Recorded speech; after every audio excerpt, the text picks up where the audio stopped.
ఏంటది? Betty bat some butter. Betty bat some butter. ఇక్కడ butter అంటే ఏంటండి? వెన్న. బటర్, వెన్న. చూడండి, బెట్టీ బాట్. బాట్ అనేది ఇక్కడ పాస్ట్ టెన్స్. బాట్ అనేది పాస్ట్ టెన్స్ అంటే అయిపోయింది పని, కొన్నది అని మీనింగ్ వస్తుంది అనమాట. కొన్నది, అయిపోయింది. Betty bat some butter. That butter is bitter. Bitter, bitter అంటే చేదు.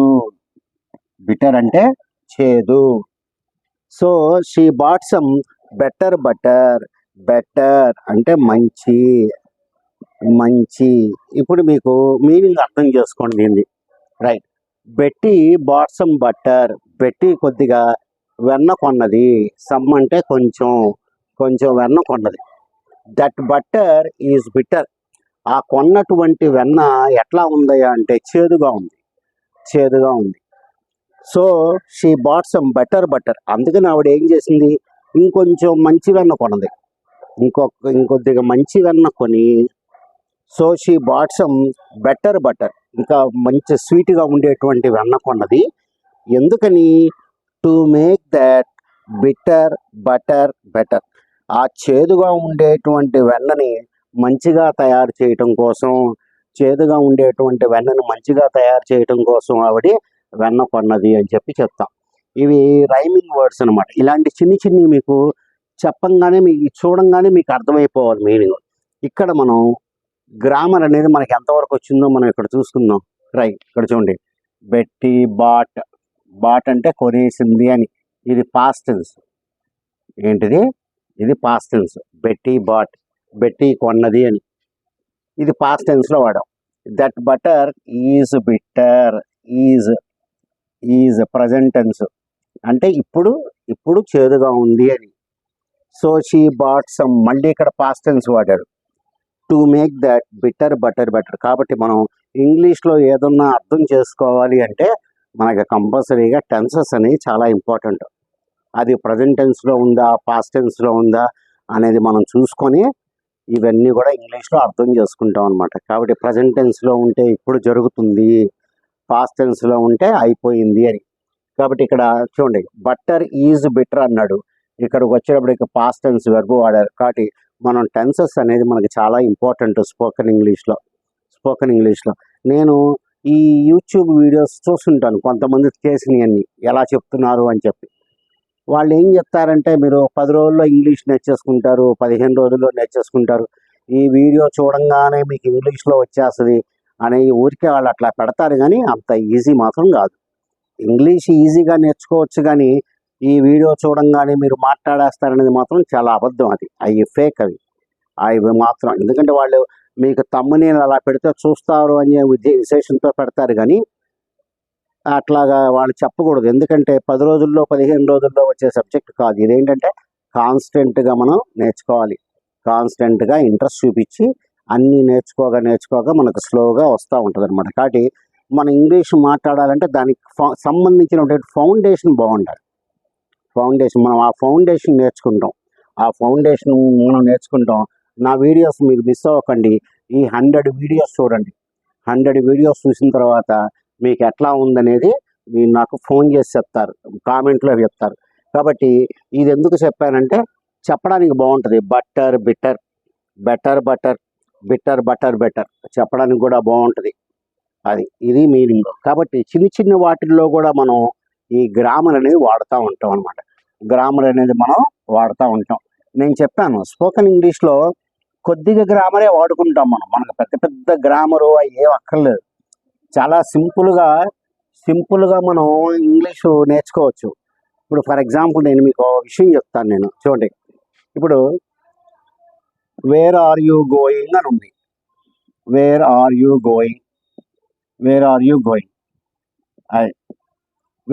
గోయింగ్ అని అడగాలి. ఇప్పుడు మీరు ఫర్ ఎగ్జాంపుల్ ఇట్లా అడిగారు అనుకోండి, వేర్ యు ఆర్ గోయింగ్ అని చెప్పి అడిగారు అనుకోండి, ఇది సెంటెన్స్ తప్పు, ఇది కరెక్ట్, కానీ అవతలవాడికి అర్థమవుతుంది. ఇప్పుడు వేర్ యు ఆర్ గోయింగ్ అనేది వాడికి అర్థమవుతుంది, అవతలవాడికి. కాబట్టి మనం ఏం చేసుకోవాలంటే సాధ్యమైనంత వరకు కరెక్ట్గా మనం నేర్చుకుంటూ ఉంటాం. లేకపోతే వాడికి అర్థం కావడం కోసం మీరు ఇట్లా అయినా సరే మాట్లాడండి. తప్పు తప్పే, కానీ but the other person will be able to understand what you are saying.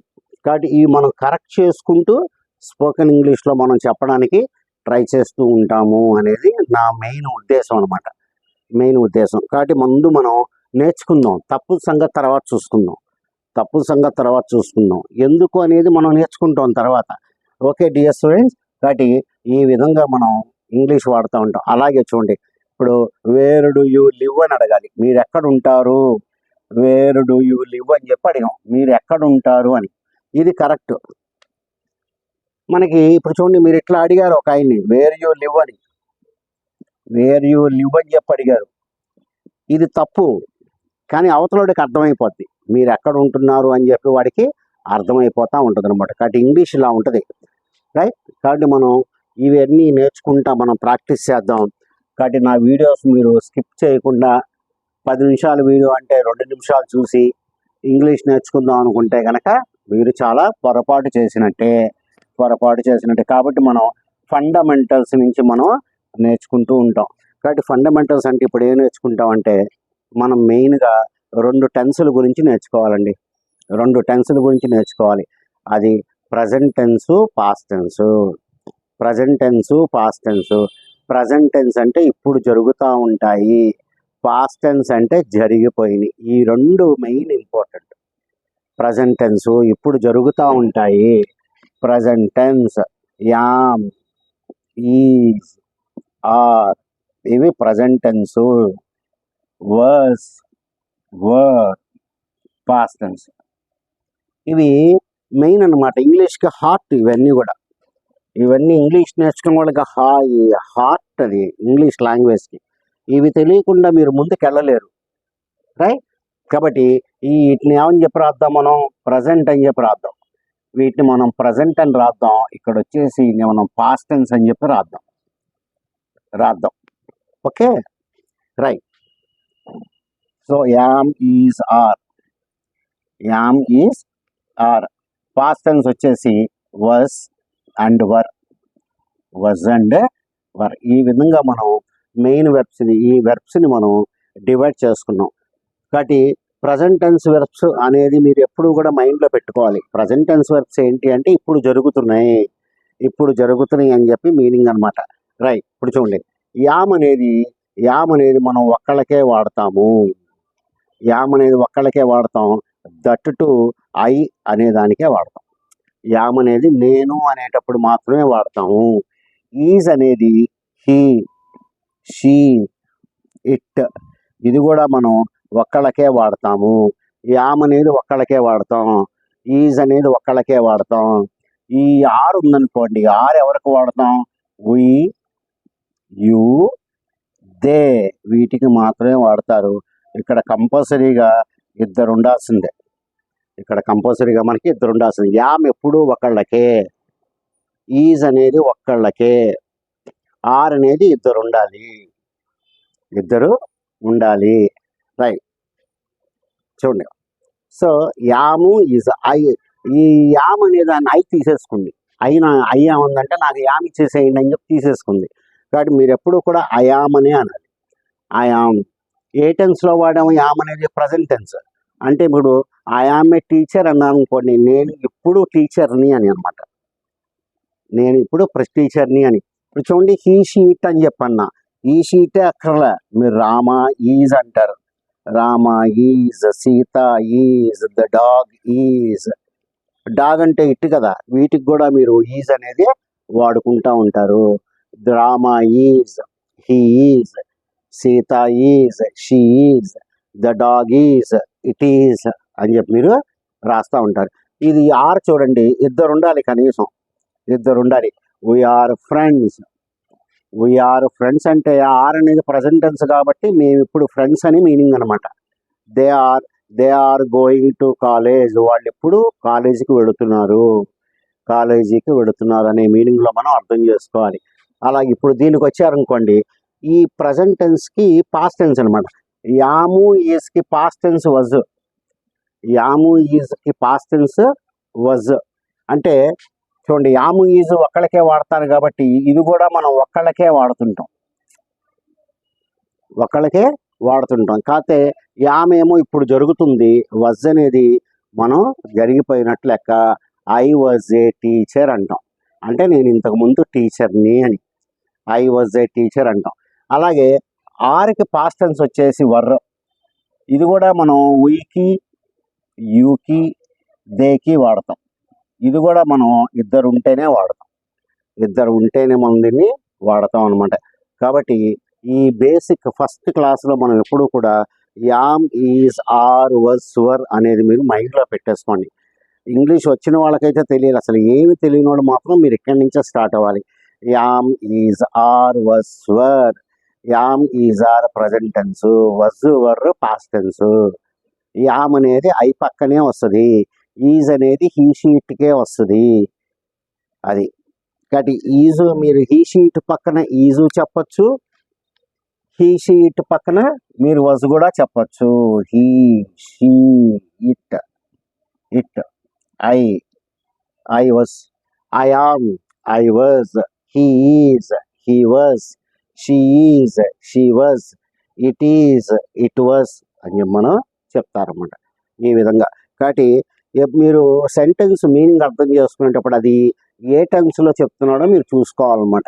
Present టెన్స్లో చెప్తున్నాడా, past టెన్స్లో చెప్తున్నాడా అనేది మీరు ఇక్కడ జాగ్రత్తగా దీన్ని మీరు గమనిస్తూ ఉండాలి. కాబట్టి am is are was were, am is are was were. చూడండి am is are was were being. ఇంగ్లీష్లో ఇవి మనకి చాలా ఇంపార్టెంట్ వెర్బ్స్. ఇవి am is are was were ఇవన్నీ మనకి చాలా ఇంపార్టెంట్ వెర్బ్స్. వీటిని ఇంగ్లీష్లో మనం బీ ఫార్మ్స్ అని చెప్పి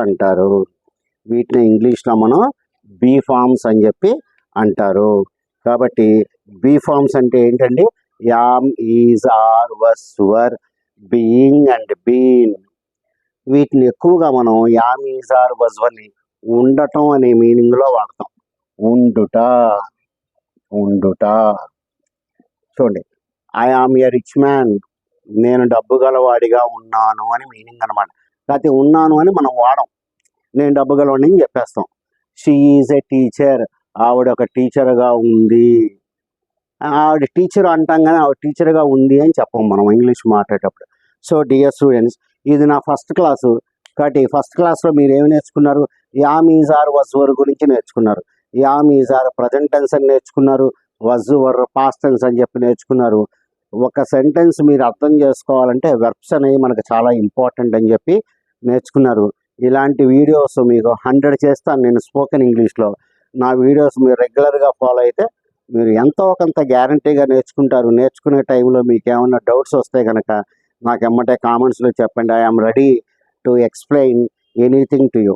అది ఎంత టైం పట్టినా సరే నేను ఇక్కడే ఉంటాను. కాబట్టి మీరు ఏ డౌట్ అడిగినా సరే నేను మీకు చెప్తూ ఉంటాను. మీరు ముందే మీ డౌట్స్ అన్నీ కూడా క్లారిఫై చేసుకోండి. ఈరోజు ఫస్ట్ వీడియో మనకి ఈ విధంగా సాగింది. కాబట్టి నా వీడియోస్ కోసం ఎదురు చూస్తూ ఉండండి. ఈ 100 days నేను స్పోకెన్ ఇంగ్లీష్ మీదే చెప్తాను. అప్పుడప్పుడు హిందూ పేపర్ కూడా ఎక్స్ప్లెయిన్ చేస్తూ ఉంటాను. గ్రామర్ అనేది తర్వాత చూసుకుందాం. మళ్ళీ ఇప్పటికి ఆల్రెడీ నేను పెద్ద గ్రామర్ అన్నీ కూడా ఎక్స్ప్లెయిన్ చేశాను మీకు. Okay dear students, good day to you all. నా వీడియోస్ మాత్రం మీరు తప్పనిసరిగా సబ్స్క్రైబ్ చేసుకోండి.